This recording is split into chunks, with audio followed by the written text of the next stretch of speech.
Hello friends, आज हम पढ़ेंगे संवेगात्मक विकास। हमने पहले किशोर अवस्था, बाल्यावस्था, अवस्थाएं सारी पढ़ ली है। आज से हम स्टार्ट करेंगे न्यू टॉपिक संवेगात्मक विकास। ये बहुत ही इम्पोर्टेंट टॉपिक है। संवेग शब्द अंग्रेजी भाषा के इमोशन शब्द से बना है और इंग्लिश लैंग्वेज का इमोशनल शब्द लैटिन भाषा के इमोवर शब्द से बना है, जिसका शाब्दिक अर्थ है उत्तेजित करना, हलचल करना। वुडवर्थ ने डेफिनेशन दी है, व्यक्ति की उत्तेजित दशा ही संवेग कहलाती है। पावलोव ने कहा, संवेग सभी विकास की रीढ़ है। मैकडोनल ने कहा, संवेग प्रवृत्ति का हृदय है।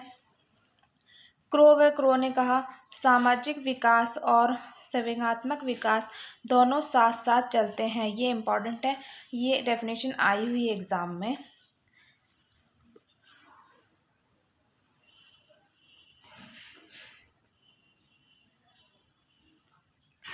अरस्तु ने कहा था, ये भी इम्पॉर्टेंट है, ये भी आई हुई है, क्रोध करना आसान कार्य है, लेकिन सही समय पर, सही मात्रा में, सही व्यक्ति से सही क्रोध करना आसान नहीं है। क्रोध तो कोई भी कर सकता है, लेकिन सही टाइम पे क्रोध करना, ये क्रोध आता है तब टाइम तो पता नहीं होता किसी को भी वैसे भी। तो ये अरस्तु ने कहा है, ये इम्पॉर्टेंट डेफिनेशन है। एड्रिनल ग्रंथि क्या होती है?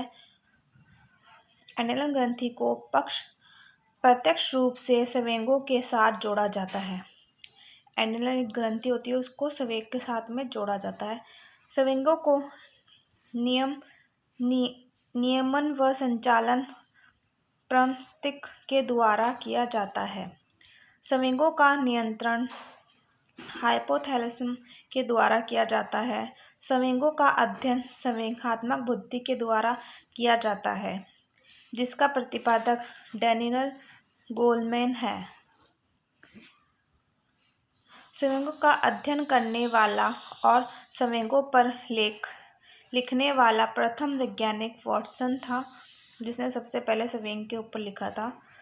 वाटसन ने नवजात शिशु में 3 संवेग बताए हैं, जिन्हें वह जन्मजात और प्राकृतिक संवेग मानते हैं। भय क्या होता है? बालक में अनुशासनहीनता का मूल कारण भय है। एक नोट है ये, मैकडोनल ने भय को जीवन का सबसे प्रभावशाली संवेग बताया है। ये हमने पहले भी पढ़ा था कि मैकडोनल ने भय को सबसे ज़्यादा प्रभावशाली बताया है। क्रोध क्या होता है? बालक में संवेगात्मक संघर्ष का मूल कारण ही क्रोध है। ये एक नोट है, ये इम्पॉर्टेंट है, इसमें से पूछा गया है। ब्रिजेश का मानना है कि जन्म के समय शिशु में कोई भी संवेग नहीं पाया जाता है। शिशु में तो केवल उत्तेजना पाई जाती है। जन्म के टाइम कोई इमोशन नहीं होता, कोई संवेग नहीं होता, बच्चे में केवल उत्तेजना होती है, जिसका प्रदर्शन जन्म से 2 सप्ताह मतलब 14 दिन बाद किया जाता है। ब्रिजेश का मानना है कि 3 माह में बालक में 2 संवेग पैदा होते हैं। कौन से? दुख और आनंद होता है। दुख से 4 संवेगों की उत्तेजित होते हैं। दुख से कौन से संवेग? जब हमको दुख होता है तो क्या होता है? भय, क्रोध और घृणा और ईर्ष्या पैदा होते हैं। आनंद से भी 3 संवेग पैदा होते हैं, उत्साह, प्रेम और हर्ष। अब ये एक नोट है, ये इम्पोर्टेंट है। ब्रिजेश का मानना है कि सबसे अंत में हर्ष वेग की उत्पत्ति होती है, मतलब 2 वर्ष या 4 माह में। मूल प्रवृत्ति का प्रतिपादक मैकडोनल है। मैकडोनल का मानना है कि मूल प्रवृत्तियां सभी प्राणियों में पाई जाती है। मैकडोनल ने व्यक्ति में 14 संवेग व 14 मूल प्रवृत्तियां बताई है। गिलफोर्ड ने व्यक्ति में 14 संवेग और 14 मूल प्रवृत्तियां बताई है। प्लूचिक ने व्यक्ति में 8 संवेग बताए हैं। सिगमंड फ्रायड ने व्यक्ति में 2 मूल प्रवृत्तियां बताई है। बर्नोल का मानना है कि व्यक्ति में असंख्य मूल प्रवृत्तियां और असंख्य ही संवेग पाए जाते हैं, अर्थात 1 लाख से अधिक मूल प्रवृत्तियां व 1 लाख से अधिक संवेग पाए जाते हैं। ये हमारा जो स्विमिंग का टॉपिक है वो यहीं फिनिश होता है। अब हम आगे पढ़ेंगे और स्विमिंग के बारे में।